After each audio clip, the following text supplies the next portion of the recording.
All right. They should be able to hear us. Wait. Hello? Testing? Hello. There you go. Okay. Hello. They can hear us. Spicy. All of the spices. Including the transition, though. Hey, I don't know why that transition came up, to be real with you. But what's up? Yeah. That's promotion on the That's definitely, I don't know why that came up. That's going to get cut. Anyway. I do like your transition, though. Thank you, Medkit. Not hating like Bearded. I appreciate you. Yo, welcome everyone to this week's episode of the Predcast. I never know these fucking numbers, bro. 14 on February 14th. It was planned. I worked with the devs to make sure it worked out this way. So let's go. I can't. I fucking can't with them. I've worked with the devs. Oh, Jesus. But what's up, everybody? Hopefully, you guys have been enjoying Predecessor. Just to tell you guys a quick little preview of what we do here. Essentially, we just basically go over Predecessor. We go over updates, changes, discussions, conversations, etc. We try to keep it as Predecessor oriented as possible, but we do talk about other subjects as well along the way. But before we do so, let's go ahead and introduce ourselves. If we could go Pinzo, Med, Bearded, and then myself. Tell everybody a little bit about yourself. What up? What is up, guys? This is Pinzo, back with another Predcast today. And I'm a content creator, streamer, YouTuber, etc. You know, for Predecessor, it's kind of epic in here. Recently changed to Pinzo. I know that all my stuff, half my stuff still says Pinzo Dunzo, but fully name swapped to Pinzo. So if you see Pinzo, that's still me, I promise. I'll be honest, I like the name change. Like that sign right there. Where I'm I told my dad, I was like, yo, like, Dad, I finally got my name switched over. And he's like, do you need me to make you another sign? And I'm like, no. You're like, no, I would have been like, yes. That sign is now Dunzo. But your dad can make one that says Beer Wolverine that goes right here. That'd be great. Probably good. I'm all about it. Me and Window don't even have a sign. Right? Like, the fuck? Like, I got a green tarp right behind me, bro. That's way cooler. If I could podcast from space, I'd do it too. Not when Elon's charging you rent, bro. It's a little hard to breathe up here, and also but don't you have like all the signs, like Capricorn and Gemini? You have all the signs back there, actually. All right, I hate him. I officially hate him. I can't with him. Get me. Well, calling in from space. It is a bit dark here. Hold on, wait. There we go, a little better. I don't know what the fuck he just did, but okay, that was Magic Man trying to flex. Space. What the fuck? He just told the sun to wake up. I told the sun to wake the fuck up. Medkit here doing his intro, so the sun needs to be ready. Hello, everyone. My name is Medkit. Predecessor content creator. Welcome back, Pinzo and Windu. Pinzo, I already asked you that question about who you play the least, the most, who your favorite is. Has that changed for you at all? Let me think. Least played, Sevarog. Least favorite, Sevarog. Most played, Fang Mao. Favorite, Fang Mao. Okay, that is different. Nice. That is. I don't know what I said the first you time. hate That's Sev what like it is that? right now. You were a mid answer. I'm pretty sure. I don't remember. I think Fang you said mid lane. Yeah, I probably said mid. I've been playing more jungle. I think I'm gonna be. My goal is to be the one to show NA how good Fang Mao is. EU already knows, but NA doesn't know. There you go. All right. Have you played any Bellica mid recently? Yeah, I have. I think she's pretty strong, but I don't think she's the best mid in the game. I think same. To be real with you, like you. I feel the changes. She feels really good. I miss doing those. Well, we're gonna get into that because that's what I was gonna say. That might have to wait a minute. Weird is like, I haven't done my fucking intro. What's going on, everybody? It's I, the beautiful Wolverine, your Michigan Wonder, and excited and happy Valentine's Day to you all. I'm hoping that you guys all had a better matchmaking for your Valentine's Day than Pinzo did today. So maybe he needs to get a different app or something. I don't know. But his matchmaking wasn't the greatest. But on to you, Windu. How was your who writes this guy's script for him? I need me a ghostwriter like that. I fucking can't, bro. And to answer your question, my matchmaking was not any fucking better because I matchmake with Pinzo a couple times. So, but what's up, everyone? I'm Windu, also known as Windu the Mace. I do everything from mobile content, strategy, a little bit of racing here and there. But this, again, is the Predcast. And honestly, can we just start with that conversation alone? Just kind of dive into matchmaking. We'll go over a couple of the updates that Predecessors dropped here in a few minutes. But, so did they officially make a change or not? Just clarification. Yeah. I mean, it was in the patch notes, so that my assumption is they made a change. They said we tweaked it and it was too much, so we've changed it again, is pretty much what the patch note said. Yeah. But that was just on the 5-stack side, right? No. I don't know what it was. I don't have the patch notes pulled up, but I don't know exactly what it said. The way I have to upload it myself, but from my experience this week, they changed more than the 5-stack. I can very confidently tell you that without checking the patch notes. Yeah, because I've been solo duo for the majority of this past week. Like, you know, like I might be on stream and done 3 or 4 this week. Dude, honestly, and you remember, what was it, like maybe 2-3 days ago or like 2 days ago? I told you that I definitely see that if you're in queue for more than 5 minutes, it starts opening up, bro.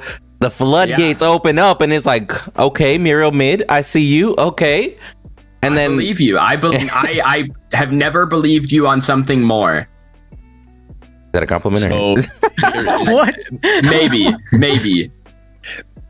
Here is what was changed. We've tightened matchmaking search parameters. Our goal is always to increase match quality, though this change may also lead to slightly longer matchmaking times. In addition, full parties of experienced players will have longer queue times, but should allow more time for the system to find most fair matchup. We will be monitoring these changes closely. So that's overall matchmaking. That's not just parties or whatever. The next thing they say is we've reduced the impact of the party modifier, hopefully leading to better quality matches across the majority of the player base. We'll continue to monitor this change. So they did both. They worked on parties and they worked on matchmaking in overall.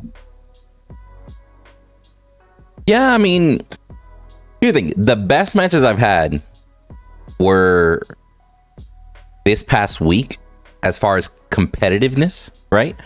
Like, even though it was solo duo or maybe a trio here and there, like, I went up against some pretty damn good people that I just don't always go up against because the lobbies are so random, right?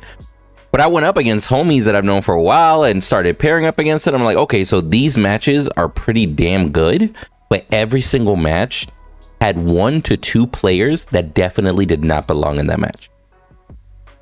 Like I'm telling you, I was duoing against Stark and Nazgul, and I promise you, my solo laner should not have been anywhere near that match, bro. Like, it was mind blowing. For today, especially, I could probably count the amount of teammates I've had with a positive KDA on one hand. I played 10 matches today. I don't even think that's an exaggeration. I'm not lying. Damn. So something's up with the matchmaking. Are you counting in 2s? Just wondering. No, I wish I was. I could count in 5s, and it would take me less than a finger. I couldn't. I can't.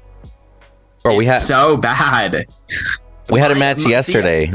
Contrary to what Windu's saying, my best matchmaking was the week before this change.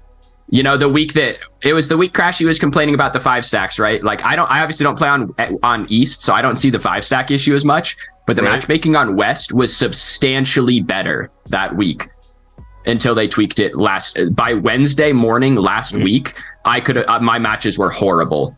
Okay. I was just talking to stream. I think in my lifetime predecessor before this week, I'd say my win rate conservatively is about 70%.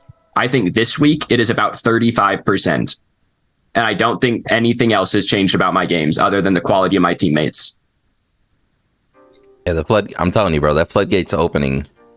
Like, close it. Like, For the love of God, close it. Like, I understand it because, yeah, again, like, there's people on both ends of the spectrum that it's harder for them to get a match, right? And the longer they wait, the longer the matchmaking opens up, etc. But, bro, like, whenever you have 4 good people on each team and then there's one weak link, if that one weak link is in the wrong spot, there's your fucking game. If the weak link is the carry, like, holy shit. Or if the weak link is a jungler, it's just a rough fucking time, right? And like, I don't know. One weak link in each of my games, I could understand it. I mean, it's literally like I have at least 3 dog shit players on my team every game. Like bad players. Like if you're saying I'm diamond elo, I have bronze players on my team. That might very well be the fact. Just to kind of keep with that analogy, it very well could be that they're doing that and then the whole enemy team is just all golds, to where statistically you'll be better than them, but they're better than the other 4 people on your team. You know what I mean? No, I completely agree. It's just I don't know what they tweaked. I'm telling you, the week before this week, my matches were the best, most competitive they've been. This week, they are the worst matches I have had since Predecessor came out. So we got to find somewhere in the middle. So whatever import did, we got to find that middle ground between where we're at last week with Crashy, where we're at this week with Pinzo. We got to find that middle ground. And maybe I just can't queue on West. Maybe I just have to play on 150 ping East games, and that's my only option. You know, maybe that's how it goes. That's wild that you're 150 on the East, bro. Because I play on West, and I'm 80 to 70, West. Bro. I live in the middle of nowhere, man. Population 7,000, man. Oh, I thought you were on the West Coast somewhere. I'm in Montana. No, I live in the middle of nowhere. Oh, okay. I thought he lived in Alaska. When I play on NA East, I'm around 70 ping when I play on NA East. I'm like 80 to West and 150 to East. Oh, damn. That's like me playing on EU. I get like 160. I get like EU. I get about 200 to EU. Yeah, I can play on Asia. I can play on Asia at like 120. I play better ping on Asia than I do on East. Oh, Dashington brings up an interesting point. Do you guys think it might be because the player base went down that we're feeling that? I was just going to say that. I was reading what Dashington said, and that's kind of where I was thinking. Like, if we have less players, right? The good players that you normally play with, Pinzo, and they're being pulled to another match to make it a better match, equal match level. So instead of being put in your match, they're putting in other matches to kind of help level it out. So I was just looking at the Steam charts, and since that February 7th update, we've lost players every single day since that February 7th update. And I know it was inflated before that because of the Steam not closing games thing, right? Right. But players have stopped playing every day. And like I don't blame them. I'm going to stop playing too. I do want to say, since you brought that up, I did bring up last Predcast that I was wondering if we were going to see an actual decrease in that, or it was inflated. If the decrease was because there was the initial decrease, right? Literally the day of, but literally the day the patch came out was the same day Hogwarts Legacy came out. And when I looked at my Twitch follower list, like literally everybody that I know that plays Predecessor was playing Hogwarts Legacy.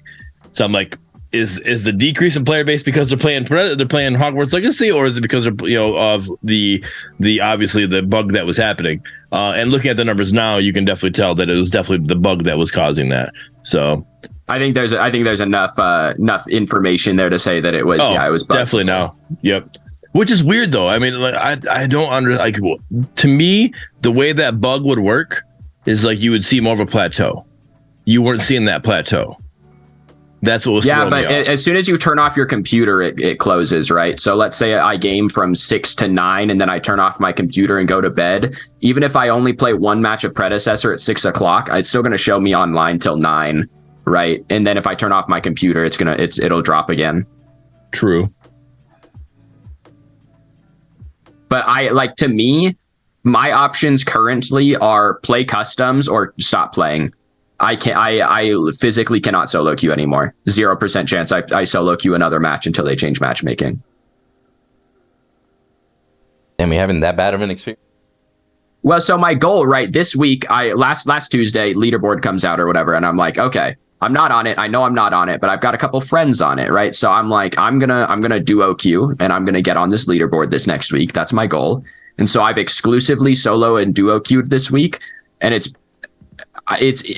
impossible for me to win these games. I mean, these are like I can hard carry some games. These are in the unwinnable realm. So like my options are, if I want to make the solo duo leaderboard, do that. Like queue into the worst games I've ever had. That's my option. And or just go play customs. The scrims I play are fun. Getting in like customs from some of the servers are good. Those are good games. I just can't solo queue. That shit's rough, bro. Understandable, yeah. Solo queue is rough. Have there been? I don't really like solo queue. Has there been any indication that they're actually gonna? Like they've been looking at it. Have they posted anything into Discord that you guys have seen? People say that it's bugged, that like actual matchmaking is bugged, but I haven't heard anything from anyone actually at Omida, so I'm not gonna like put too much thought into that. But I have asked around other people, like my skill level. I'm assuming about my MMR, right? Every single one of them says that solo queue has been hell this week. Mm-hmm. Mm-hmm. So it literally might just be a change. I don't know.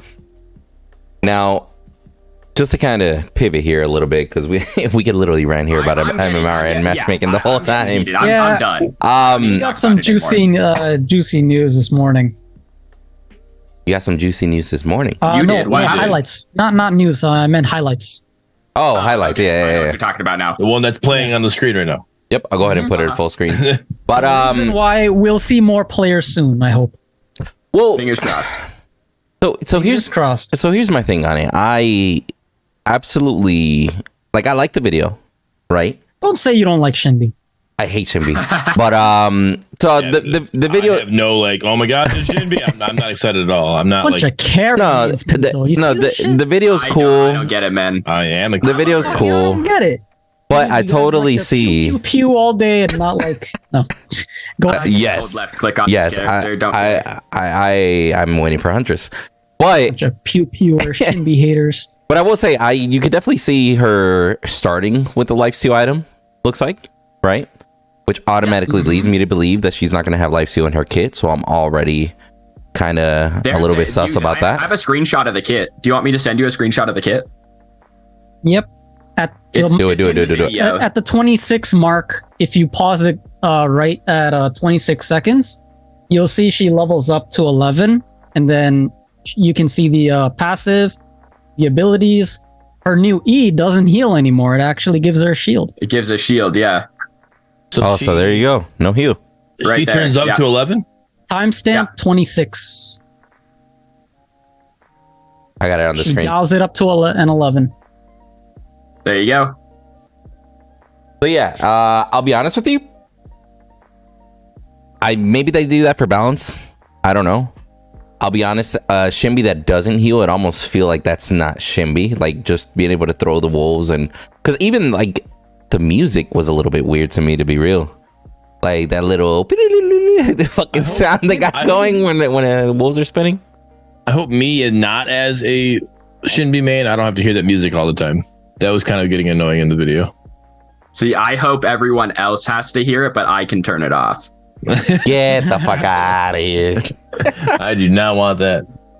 Now, back in Paragon, her circle rhythm would heal you, so you would sustain in lane and be kind of have a easier way to engage on your enemies.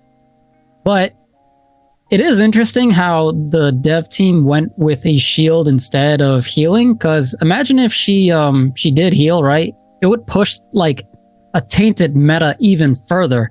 But now that she's another hero with shields, maybe, I don't know, just maybe we might see more breach getting built. I do find it interesting that it's a shield and not a health regen thing anymore. I like the shield. I'm gonna be honest, I don't like the way the dev team has already balanced healing. So I think it being a shield is a better option. Does that mean that all those support items that give plus shield power are now going to be able to buff Shinbi? Yeah, I think we're talking about like a low triple digit shield. The scaling didn't look very high on it. Like I don't think we're talking about more than like a 300 health shield max late game. So you're talking like I don't think it's worth it to build into shield power. If I had to guess, like as of right now, the little that we've seen of her kit.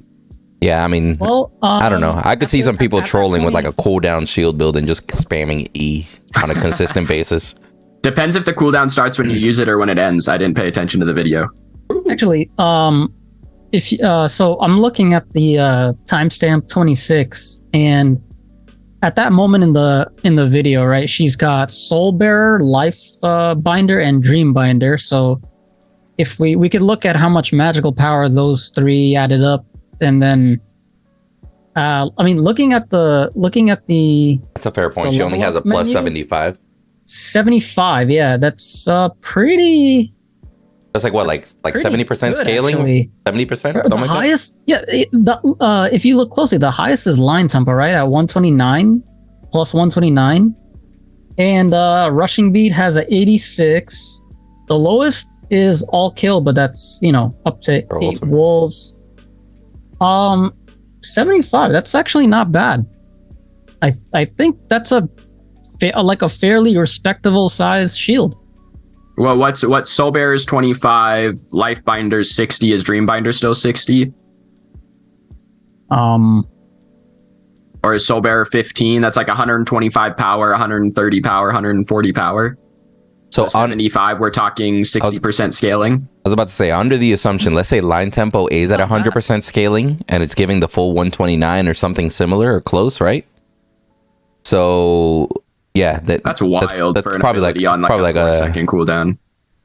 That's what I'm saying, bro. And then you build a little bit of shield power on there with all those shield plus shield items also give magic power as well.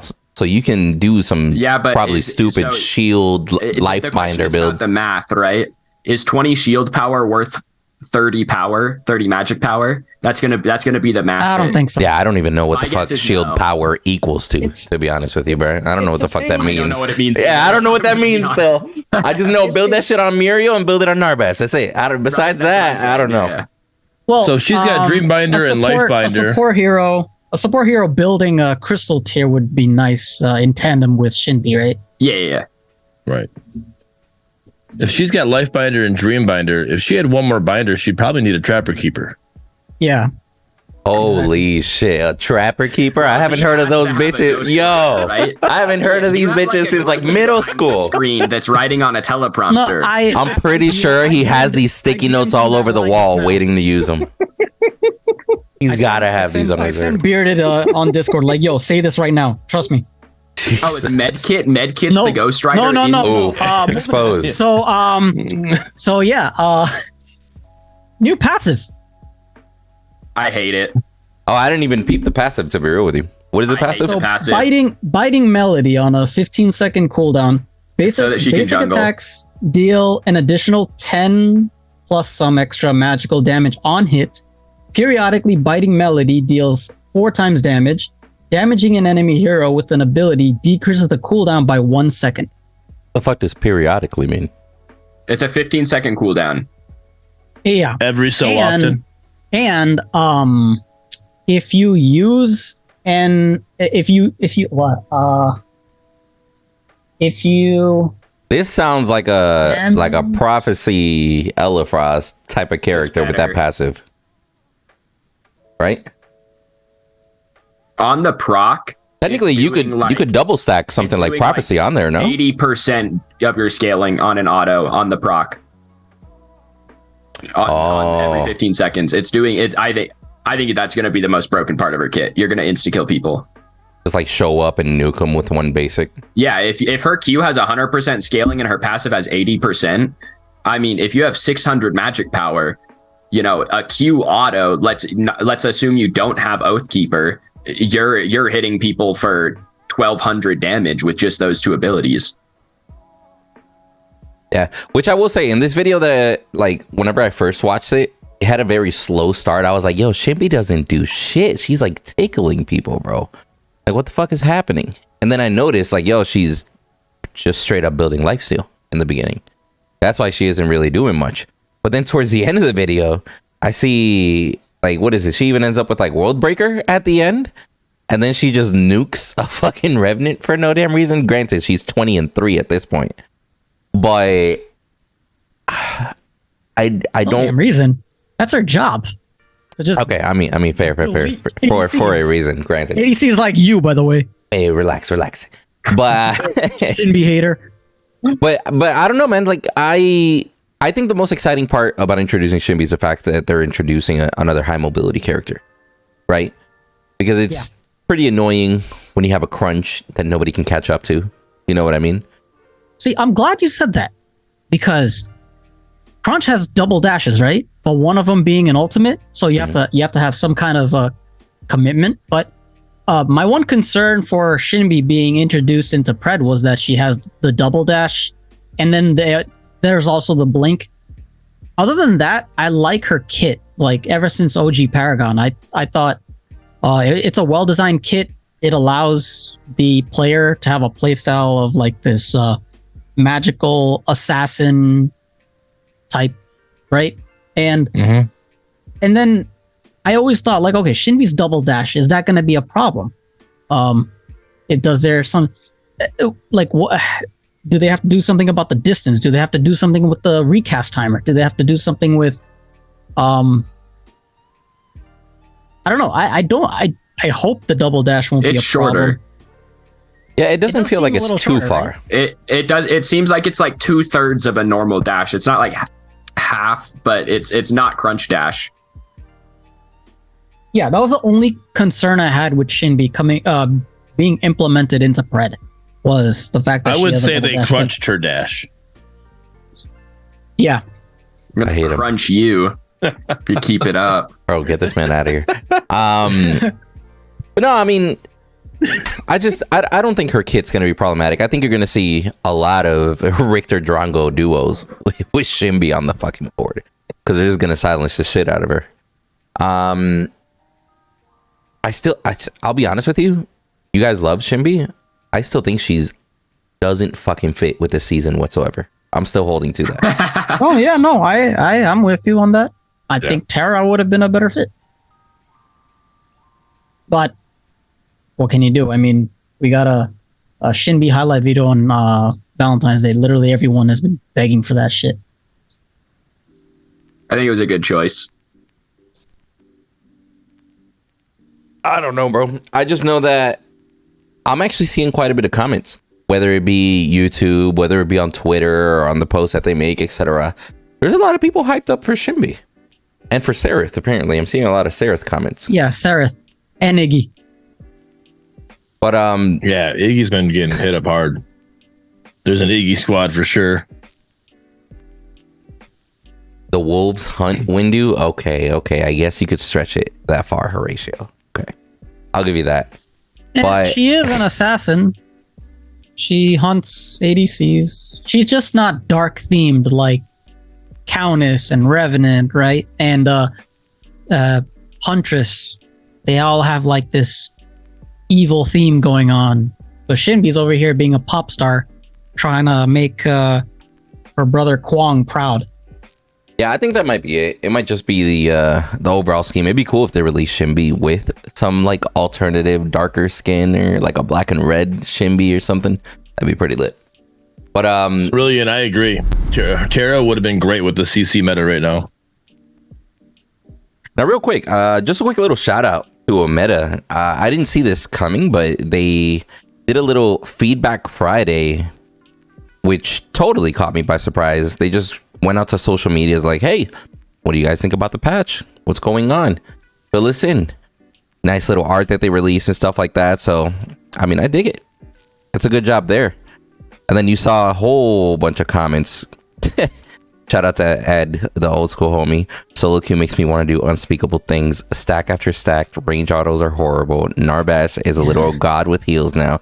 As much as I want to play it, I just can't without a drink in my hand.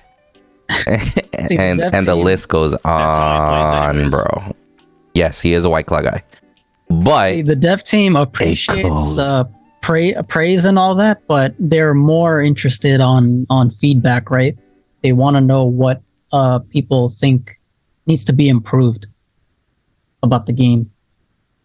Well, I'm talking about, there's a lot. There's got to be at least like 100 fucking comments in this one post. And just people going ham and then commenting on each other's comments and everything. Kind of nutty. I haven't checked Windu, but how many comments can we go down before someone mentions console? Less than 5. Okay. No shot. Every I don't know what it is, but that was my guess. They're relentless as fuck, bro. Yeah, I don't know. I can't even, bro. I'm telling you, there's so many comments here. Like, this is really good feedback. Like, shout out to everybody that commented on these, even though a lot of them really, you can tell they got a little personal stake on it. And then they have this little last minute Valentine's Day cards. I thought it was just a Muriel one, but apparently Bearded let me know literally like 10 minutes ago. They also got Gadget, Gideon, Revenant in here. Too heavy. My dual lane partner. Did you tag him? Yeah, you did. Yeah, you did. You're literally the first comment that shows up on there.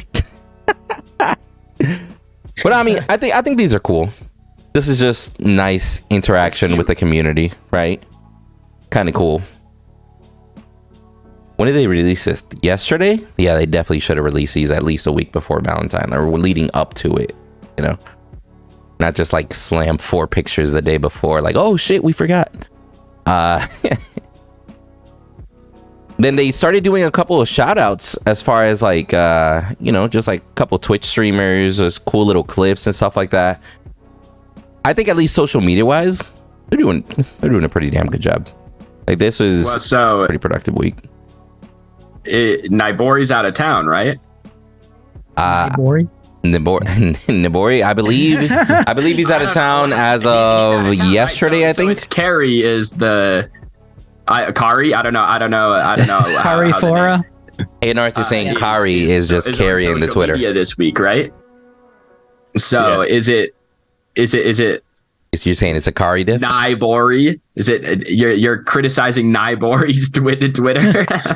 Hey man, I'm just saying, Predecessor as a team has been doing a spot on job this last week.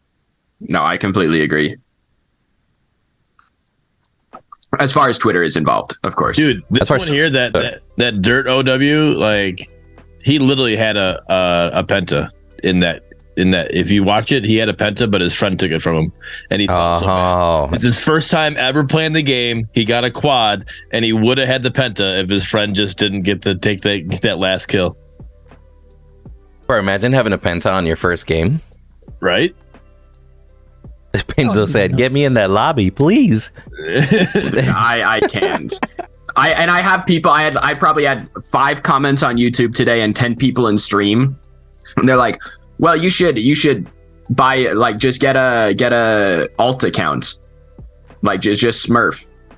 And I'm like, that you don't understand the issue if you're telling me to Smurf. You're like, I can't even help you with that one. Yeah. I am not a Smurfer. What people do, bro. Oh yeah. I don't know. Like, I'll tell you, I've been a little bit sick here as of recently, so I haven't necessarily been streaming too much. But since I'm dying of boredom at home, being sick, I've hopped on and done like a solo match, or I'll hit a Pinzo and be like, "Yo, let's just get a quick game and stuff," and we'll get a game going. Bro, it's nuts. Like the fact that I went carry once and my support literally went attack speed Decker and went like 8 and like 2 or 3 assists in a 40-minute game, and I'm like, bro, get me out, bro. I'm trying my hardest. It's just YouTube video that went up. His support didn't KS. I had a YouTube video. It went up. My support couldn't try today. I was 20-0 on Crunch at the 20-minute mark, and my team lost. I had a Muriel mid that was like 1-10. I had a duo lane that was like 2-20, and I was 20-0 at 20 minutes, and we lost. Why? They surrendered? They outvoted you? No, we couldn't win a team fight. I was eating like 4 ultimates in every fight, and they finally killed me once, and then they won the game. Yeah. Bueno. I don't know, man. Like it literally could just be a player base issue that we're running into. Because here's the thing. Let's say the MMR, just given the benefit of the doubt, let's say MMR is working as intended, as should be. Let's say it's flawless. The smaller the player base, the more you're going to see that leeway opening up the longer that queue goes, right? Because it's a player base issue, not necessarily an MMR issue at that point. The MMR is just trying to compensate for the smaller player base. Pinzo, you're a daytime gamer. I wonder what would happen if you played at peak times West. Talking about like 9 p.m. West, 10 p.m. West sort of vibe. Yeah. Yeah, I think that the main difference is that so during the day, right, a lot of people are obviously at work and stuff, but at night, all of the good players just play scrims. No one's solo queuing. Like not the actual top players. Like diamond and players and Bro, I don't know. I ran into good players. I hate them. Good players. Dang, don't do Medkit like that, bro. Don't do Medkit's the top 100, but don't do him like that. But no, like when I ran into like Stark and Nazgul for those two matches back to back, that was at 2-3 a.m. Eastern. It literally was a way past my bedtime. It's like, fuck it, you know what? We're just gonna queue. We went up against them, lost, and it's like, I don't know, like 2 days ago, maybe. But literally, it was just like, yo, like, let's re-queue. Let's hope we go against these bitches again, bro. Like, I gotta beat them. And then I hopped over and Stark stream and said, yo, GG, homie. That he just called Stark a bitch. Clip it, send it to him. Clip it, send it to him. Tell him he's a homie. Anyway. An expression. But, I mean, you might be onto something, because I guess the player base is different. I just want to know. I want to know how different it would be. If it would feel at different different times, for you. yeah. Because like right now you're playing at unpeak time. You know, like I always play at that time though. You're right. It's not like I changed last week. And this I'm not saying your numbers. The MMR number, the matchmaking they changes obviously did affect you. I'm not saying that's obvious because your times have not changed. But I'm wondering if their numbers, like what Windu was saying, is like right now. Let's for this example, let's say MMR is flawless. If MMR is flawless, then I wonder what it would be if you played at peak time. Like what your match would look like. I understand your point, and I think they would be slightly better. But I think that what it comes down to is I don't play at peak time. Right. Oh, devil's advocate. What if the players that you usually used to go up against that made a more balanced match, what if they started experiencing some of what you were experiencing, and now they're like, man, fuck this, bro. I'm just going to play at 7 o'clock when the homies get on. Yeah, I guess I'm shit out of luck. If that's the case, I mean, by all means, unfortunately. But I can tell you, because I've had moments like that, right? Like we've all had it, where you literally you play a match, you solo queue, and it's like, bro, get me the fuck out. Like the intellectual challenge in my team is unreal, bro. Like, why are we in the same lobby? And then I'll be like, okay, right, I'm just gonna play with my homies. I'll call a homie and be like, yo, hey, you gonna play today? I won't be on till 7:30, or I won't be on till like 8:30. And I'm like, what the fuck am I supposed to do for 2 hours? I don't want to fucking play by myself. And then, I kid you not, I went into the Predecessor looking for games and hopped into one of those games, and I was like, let's get a game going. And I promise you it wasn't any better. Like, because that literally is just randoms that can talk to each other at that point. Like, it was just, I think it's working as intended. I think it's just a player-based issue. TBH. Tell Crashy that it wouldn't be any better. You're 5-stack. I want to know about, where is Crashy? I need to know how his games have been this week. He's out of town. He's not able to make it this week. I will have to hit him up and ask him how his games are, because I need to know. Oh, obviously, if he's out of town, he hasn't played. I need to know if his games are going to get better, or if his games are still bad. Well, didn't you guys just have didn't I just see a thumbnail of Pinzo and Crashy duo laning together? Yeah, that was that a while ago? I think it was from the end of last week. He was playing Narbash. Okay, gotcha. And Pinzo was Sparrow, right? Yeah, I was playing Carry. I don't even know how good the other 5 players. It was a 15-minute surrender, and their duo lane was 0-10. Like the other 3 players on my team could have been really bad. I don't really know. True. Fair. All right. So while we got Pinzo on here, the last couple of patches have been mid heavy, right? On let's making mid better or mid buff and all this stuff, right? Mid laners getting a bunch of love.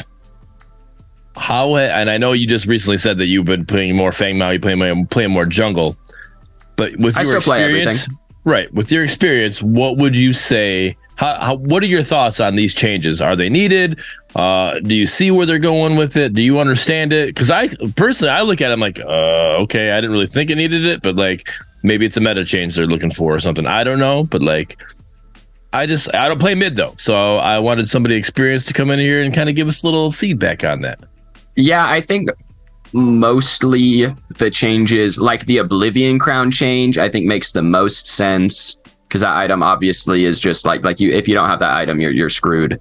Now I think you can get away without building it. I still think it's really good. Some of them are weird. Some of the changes are odd. So they changed. What was it? Dreambinder. They took 100 health off Dreambinder and gave it 20 power. I don't like. They're really. They have these 2 builds. So they buffed Lifebinder. When they changed it, that I in my opinion, that was a net buff when they changed it to have CDR. And then they take the build that made that good, aka Dreambinder, and nerfed it. I don't know why they buffed this, which is this Dreambinder, Tainted Scepter, World Breaker build, and then they nerfed another piece of it. I don't know why you buff that and then nerf the rest. And I don't know World Breaker. I have no idea how World Breaker hasn't been touched. World Breaker, that's just top nuts. 3 items in the game. That's just nuts for real. But how about this? Just to play devil's advocate here, what if what they did isn't necessarily nerf the build, but just delay the power spike per item? You know what I'm saying? Like I think Dreambinder as is now is unbuildable.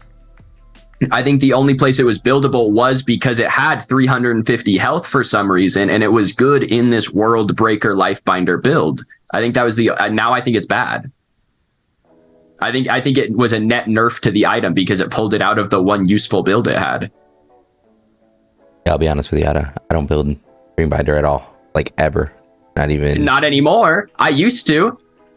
I was building a little bit on I think it was Richter solo lane. I think I was building. Yeah, you can build it. You can still build it on kind of beefy solo laners, but like the old build, right? If you went like Azure Court, Lifebinder, Dreambinder, World Breaker, Tainted Scepter, you have 3,500 health on a mid mage, and you have the same amount of power on it because of World Breaker.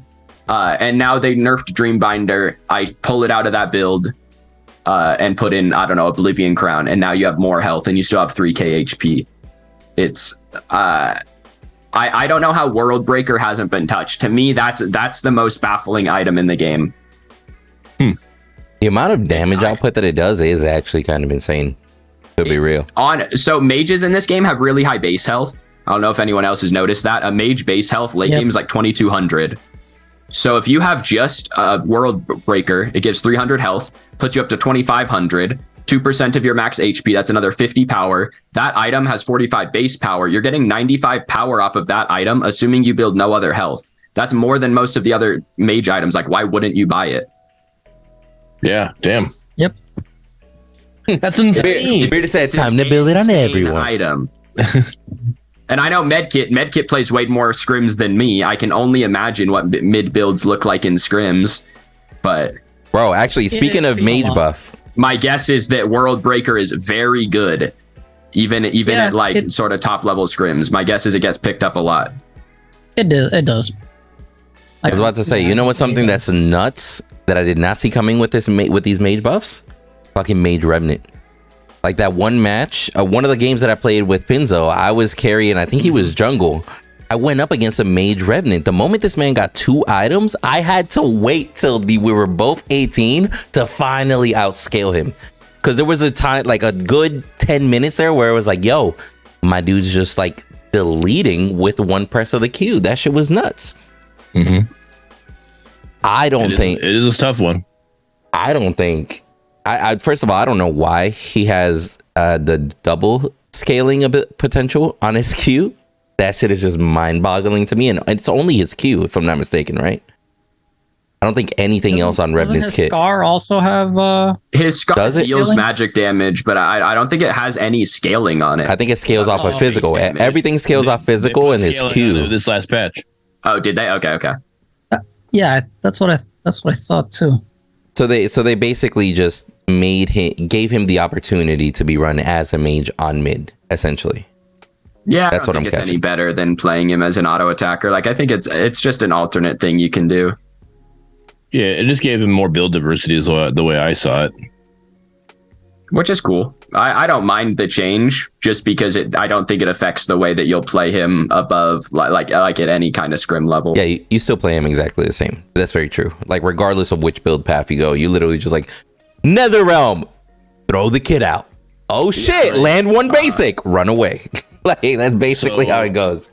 Obliterate and Scar both have scaling physical and magic. Okay. So I knew it. Did they do that to more heroes? Just him. Yeah, I don't know why him and Crunch are the only two that I know that do this right now. It's here's the issue with having magic scaling on a physical Does it? dealing character is that you can't get penetration. If I build full mage on Revenant, I don't have any pen. Yeah, My you abilities need don't to hit for build shit. physical pen, like a random Exactly. physical pen card. It's why Crunch is bad. I think if you, I sincerely think that if Crunch could deal magical damage, he would be a top 5 character in the game. Because you would be able to burst people. You'd be able to play Assassin Crunch with 3 flat pen items, and you would be able to insta-kill people the way Countess does. Sevarog Siphon also has dual scaling.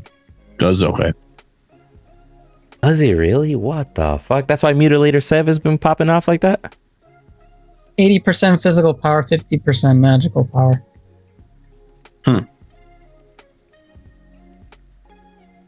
Now, again, is that something that they should implement to either more existing heroes or other heroes coming down the road? Like, what if they make changes like that to allow double scaling of the sorts? Because my only issue with that is, even though they can adjust the numbers, some of the mage items are pretty fucking broken when it comes to scaling. Or like a Kwang. Kwang would be a cool dual scaling hero because he's physical and then he's magic. And yeah, that But does he deal magic or physical damage? my guess, obviously, his basics are physical. My guess is, and hope is, his abilities do magic. I'll be honest. I just hope, again, being a carry main, go figure. I hope they do the same shit with Grim, make him being able to scale off of both. And I want that one shot Grim ult to be a fucking thing in Predecessor again. Yeah. I like it. If I want my basic attack to be absolute noodles, but every once in a while you're gonna see that fucking orb just wah, like Hate that. What was that? What was that card called? Dune Winds.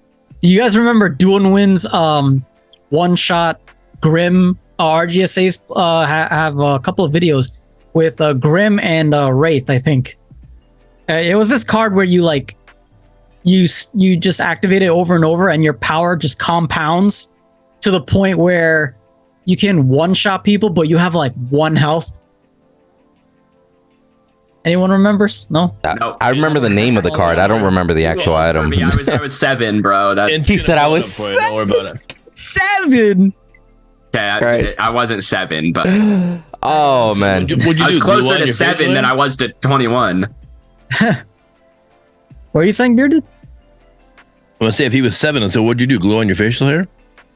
But I was telling you, it is pulling. He said he's gonna find it for you. He said, "Wait, I got you." So he's gonna find whatever item you're talking about. Dune Winds? you know what I really want Predecessor and Omega Studios to go towards? Oh, he sent me a DM. I want them to embrace a stance switcher, and I don't want it to be Wukong, the first stance switcher. You know what I'm saying? Huh. Kwang. I think it should be Kwang. You want Kwang would be cool. Grim to be a stand swisher. No, I want Kwang to be a switcher.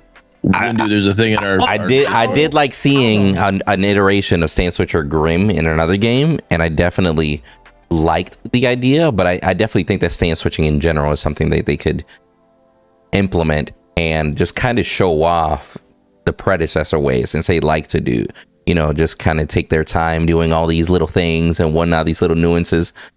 Like, I think that shit's overdue. I think a stance switcher I think would be Kwang huge. is the best candidate, in my opinion. He's physical and he has a set of abilities, but when he throws his sword, it stays in the ground. You can't recall it. And then he shoots people with lightning. Oh, okay. I see where you're coming from. So you're saying if he doesn't have his sword is in the ground, he should go just straight Mortal Kombat rating. Hands for 10 seconds. I don't know. I think that's the best. That'd be lit. Omega, write that shit down. That's not bad. Inar says wants us to play that video that I posted in our podcast chat. What is this video? It's an A-lit video. Mm. Something to do with Grim. Who do you think it should be, Medkit, if they're going to add a stance switcher? And switch? I think it will be either Grim or Wukong. Now, I think they might keep Wukong a stance switcher, but that's gonna be the biggest challenge for the dev team, I think, is balancing his kit. I think they're gonna rework his entire kit. I think, because him and who else was very problematic? Zinx, Wraith, you know, these heroes that have problematic mechanics and interactions. Ooh, Big Doink just said, what if Iggy was a stance switcher, and when you switch stance, the turrets switch from like machine gun to like missile? Oh, that's cool. Like from old kit to new kit? Switches from flamethrower to fireball. In my Iggy and Scorch video, I was kind of like brainstorming a fun kit for him, and I chose to stick with fireballs as like regular attacks from the turrets, and then when Iggy ults, it's a flamethrower. The main reason why I chose that is because they're so distinct, so it's obvious when an Iggy is ulting. Plus, I kind of missed the flamethrowers. I wanted to have the turrets to have flamethrowers somehow. Nice visual touch. Yeah, to answer Pinzo, to answer your question, I still think Wukong and Grim are like the best candidates. Grim can have I mean, like some kind of kill mode, like Spider-Man Homecoming. Wukong has the offense and evasive stance switching. I never really like the stupid gold bonus when he's on offense. It should have been something else. Like passive gold is just kind of unbalanced in my opinion. What if they spicing up Greystone? Because Greystone has always just been a pretty straightforward, easy mode character, right? Which I'm honestly surprised that he's not in the game, considering he's so basic. That must, like, to me, that implies that they're doing something pretty special with him, and it might take more time. Yeah, I agree that like him and Twin Blast, right? People would think, oh, why not just copy and paste these two easy to play heroes into the game? And Greystone is like, he was meant to be like a very beginner friendly hero where anyone can just pick him up and play him, right? But I keep saying this, his ultimate, if kept as is going to be a problem if they implement Paragon's Greystone into Pred, because Phoenix is a thing. Also, his ultimate is a passive. If they're going to be consistent, they have to turn it into an active somehow, I think. And I don't know how. Also, they can't get rid of it. Okay, they can't get rid of it because it's just so iconic. People get pissed, right? And that's also a second reason that the Reborn has to come back in some way. Yeah, you can't change the kit too much. You have to enhance it somehow. Otherwise, you will piss off the hero's fan base, and that's not a good thing. I'm still at the point that just because Phoenix is in the game, that you can't have an ultimate that's like that. I don't understand it. I completely disagree with that. That doesn't sound broken to you? I mean, you could just nerf the amount of health but you could just nerf the amount of health he comes back with. Right, like having to kill a tank 3 times in a fight is too much. Yeah, but you act like we haven't been able. Bro, that's 3 lives, man. That's a third of a cat. No, you're saying 3 lives, like third of a cat, 100% health every time. Like when you come back with Phoenix, you're not coming back with 100% health. When you come back with Reborn, you're not coming back with. How many times do you see somebody come back with Phoenix and you melt them down anyway because they're in a bad position? You use Phoenix correctly in the middle of fights instead of when you're 1v5. If your team is around, you're gonna get Phoenix and you're not gonna insta die. And same thing with Greystone Ult. I mean, it has a delay where if your team is around and they're able to, have presence and get people off of your body, you're going to be fine. What if that's how you balance it, like OG Paragon? Because he would just aim at the sky and wait like a good 3 seconds, then shoot up, then come down. By that point, 2 of your teammates are already dead. To react. I think the longer you make the delay, the better it is. That is a good idea. That is a way to try and balance it. But don't forget the other interactions that can happen with the heroes around you and the items that he can use, like Unbroken Will, Raiment of Renewal, Narbash healing. The effective health will become a problem. So, sorry, quick side note on effective health here. Do you guys know if there's an actual reason? I've asked the devs this, and I haven't gotten an actual straight answer for it, other than it's intended. Do you guys know why shields aren't affected by protections in this game? Shields take true damage. All shields in this game take true damage. They take true damage. I'm not really sure. But is there a reason for that? It inherently makes healing better. Then, like, Narbash heal will always be better than Muriel shields, because if Narbash heals a tank, he's giving them HP protected by protections. So 100 health with 100 protections is a 200 effective health. Whereas Muriel shield, if Muriel shields a target with 100 health for 100 shield, and that target has 100 protections, it's 150 health effective. It doesn't make sense to me. Maybe Intarth knows. Intarth. The only response I've gotten is it's working as intended. That's the only response I've gotten. Maybe it's because of what we mentioned earlier, for the fact that there's actual items in the game that increase the shield amount, or shield power, I guess. Narbash healing 100 health a second on a tank is an effective 300 health a second. It's ridiculous. Once you factor in protections, there's a 0% chance Muriel can keep up if her shields aren't affected by protections. Yeah, there's I see what you're saying. I'll be honest, man. The fact that Breacher's out there, Narbash is kind of busted right now. But even Narbash before, if Muriel has 2 tanks standing in front of her and she can heal and she can shield them for 400. Right, a 400 health shield on someone with 200 protections is 1200 effective health or something like that for 3 seconds. It makes it useful. I'll be honest, just for the fact that Breacher is in the game. Yeah. But it balances it.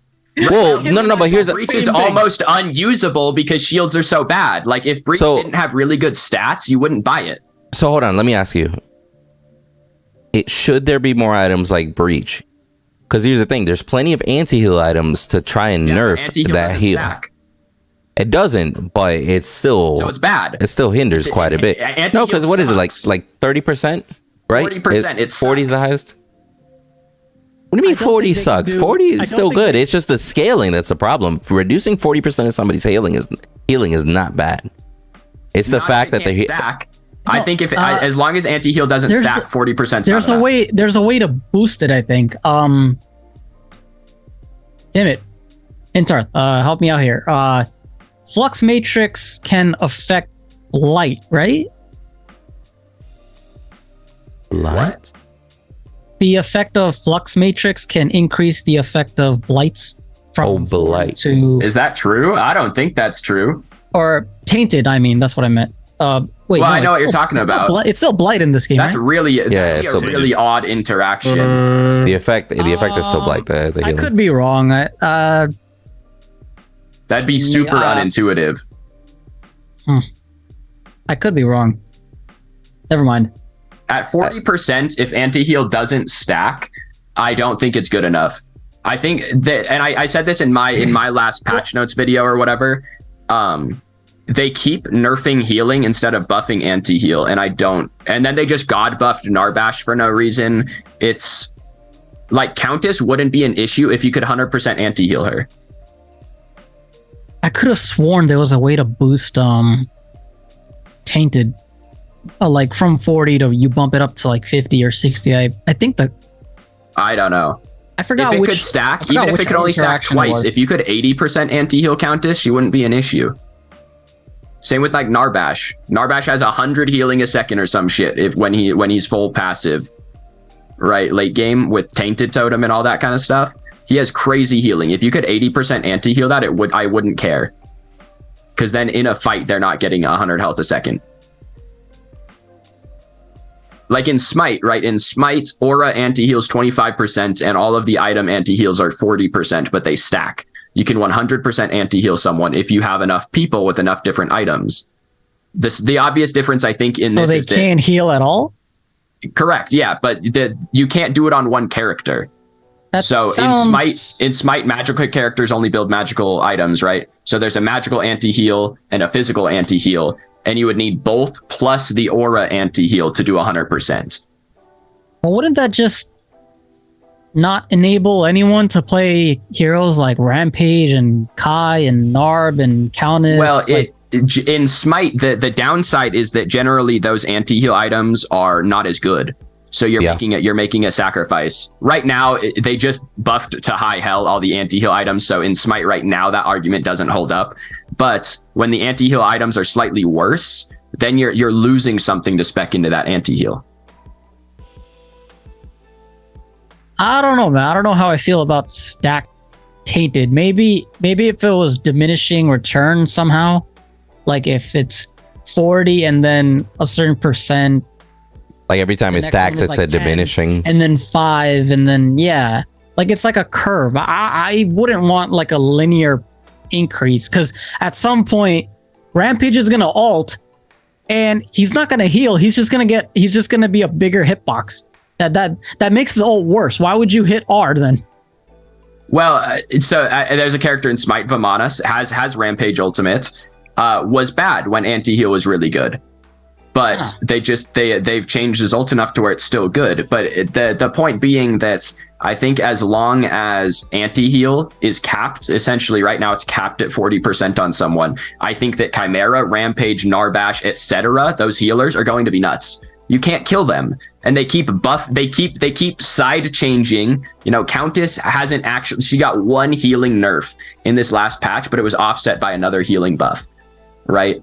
Like they keep side changing these healers and nerfing Raiment of Renewal and nerfing Tainted Totem, and the Narbash buff is bonker. I don't understand that one, but they keep like nerfing healing instead of buffing anti-heal. Make it 50%. If it's not going to stack, I think you need to buff anti-heal. I don't know. This reminds me of there is medkit real quick. Sorry. Yeah. Rank the anti-heal items for me. Rank them? So let's see. Yes, anti-heal items on a tier list for you right now. All right. I think there is one above A tier anti-heal item. Okay, so let's see. There's gotta be the mask. There's rounds, totem, scepter, guard, and blade, right? Yeah. I think one of those is a good item. I would say totem is 1. Tainted blade. No. I would say it's a tie between Tainted Blade and Tainted Guard at 2. After that, I would put Tainted Scepter and then Tainted Rounds at the last spot. But not saying Tainted Rounds is bad. It's just I think the others are just a little better. See, I think because I think there are like the ADC items. There's like so many, and Right, Tainted Rounds gives you attack speed, crit, and anti-heal. That shit is nuts. It's so easy for the rest of your team to anti-heal people. You know what? I don't think carry should ever build it with Tainted Rounds. I'll swap. I think I'm just gonna put Scepter and Rounds tied at 3rd. Then. See, I think Tainted Guard. I didn't put like. I literally put like less than 60 seconds of thought into that. Yeah. I could be wrong. Just off the dome, that's how I would put it. I would put Totem at 1, the Guard and Blade at 2 tied. Just because I've seen them used a lot, right? I see them a lot on tanky junglers, tanky offlaners. When I play Kai, it's a really good bruiser item for him. For Crunch as well. I think I see Scepter used the least, just because there's so many good mage items.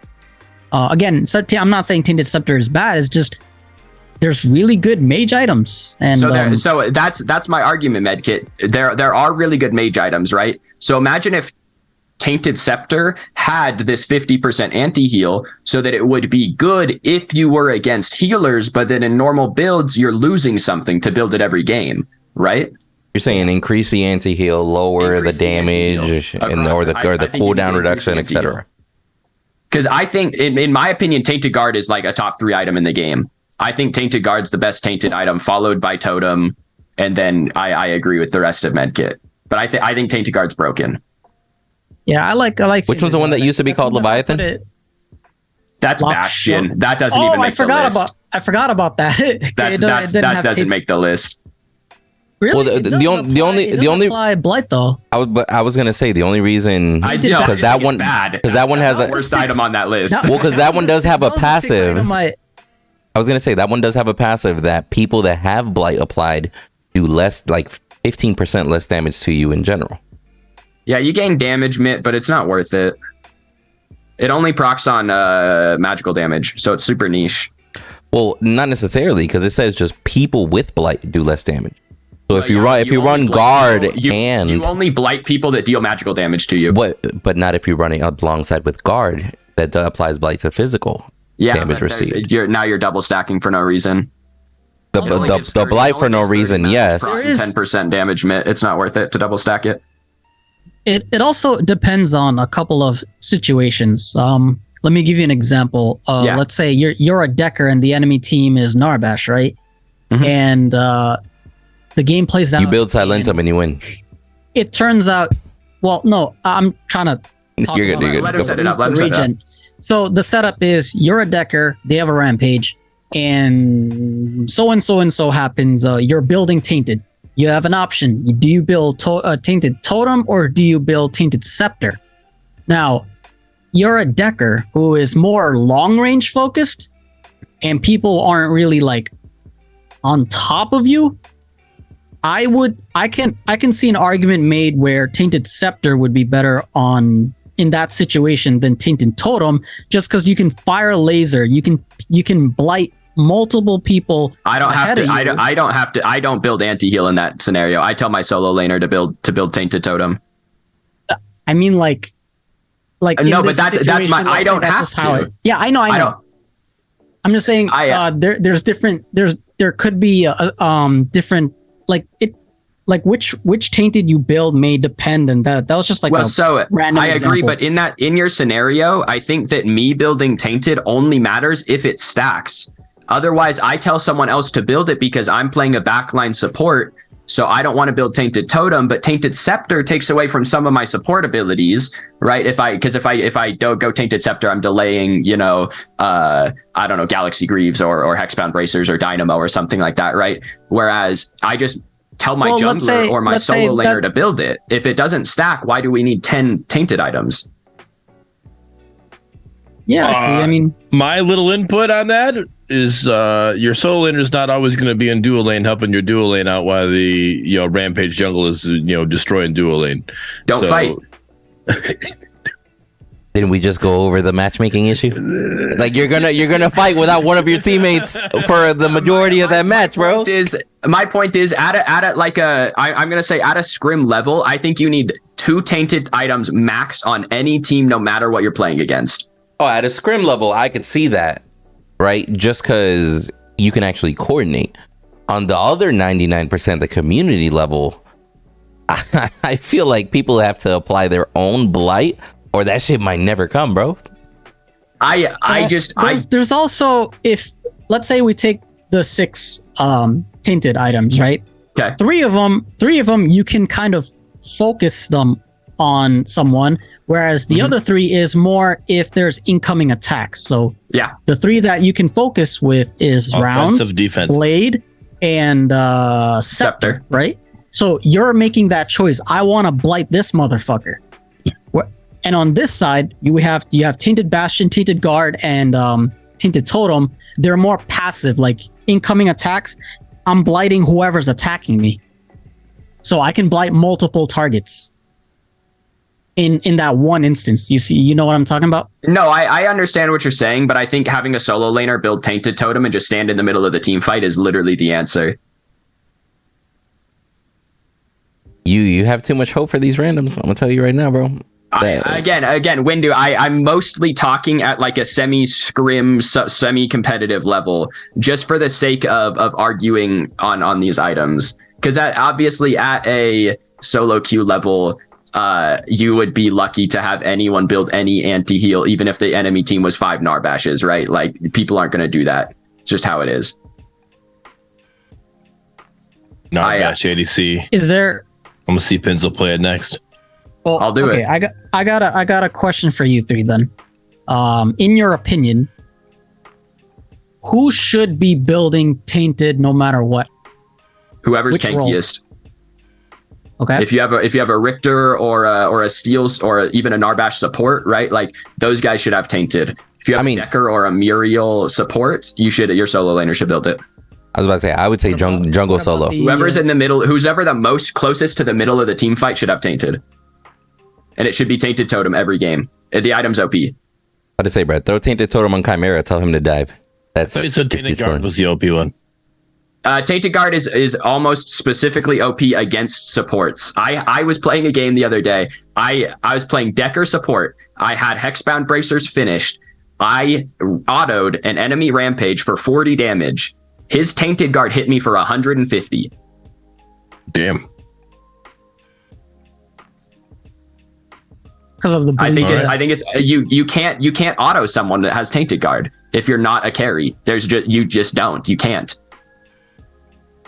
They do double damage back to you. I think that that item. I played a Grux solo game today, and I 1v2'd an enemy Grux and a Rampage while below 50% health because I had Tainted Guard finished. Honestly, I think that item's. I think Tainted Totem is the most necessary to build, but I think Tainted Guard is like statistically the best. Real quick, if that makes sense. Let me run something by you guys, because the whole healing anti-heal discussion, we could sit here all day. I wouldn't mind if it actually stacks, but like medkit set on an actual curve, Declan, like diminishing returns. But let's talk about shields for a second, because they can't necessarily implement too many things that enhance shields, for example, on a Muriel, without having that fine line where somebody like a Steel will abuse it, because this motherfucker gets a shield almost every single fucking cast. You know what I'm saying? So what should they do in order to help a character like Muriel, which is in such a rough spot right now? Make shields be affected by protections. That instantly buffs Muriel to like A status, A+ status. You play her in tanky team comp, she's an alternative to Narbash. You don't get anti-heal. The enemy. Wouldn't that make her a little bit too strong, because shields are instant, whereas to heals usually over time? I do think you'd have to take down some of her shields, but the other thing, I think the best Muriel buff you could introduce into the game right now is to make her right click cleanse. If we're talking about Muriel specifically, that's the best thing you could do to Muriel. Give her every 6 seconds, she gets to cleanse one target. She doesn't get to save her team from a 3-man Richter ult, but she gets to save her carry from a Richter ult in lane, right? I mean, that'd be interesting, because what does it do right now? Just the traditional shield and movement speed? It's a move speed, attack speed stim. Blood Mortius is in the chat. Welcome. Something. Yeah. Senior game designer, by the way. Yeah, no, I know. But I say read it. Let me read chat. Oh, I mean, like, I have not been not specifically for you, Pins. I meant like everyone that's watching this video.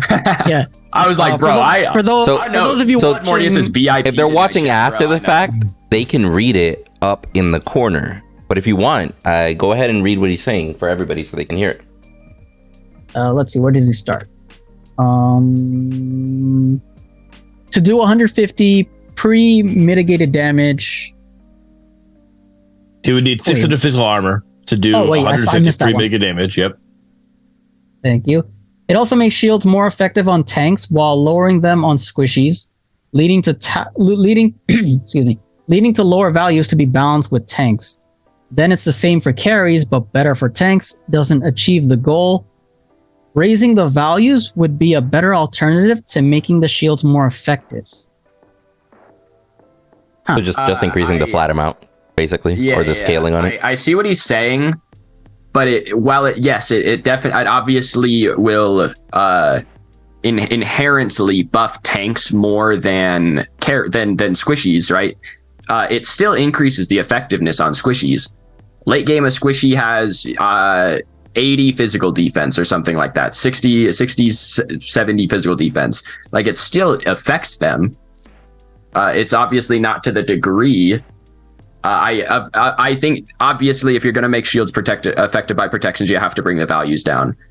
But I don't think that character will be good as long as they aren't. I mean, like, okay, and again, we run into the Sevarog problem where if you throw enough stats on anything, it's good. But I don't know.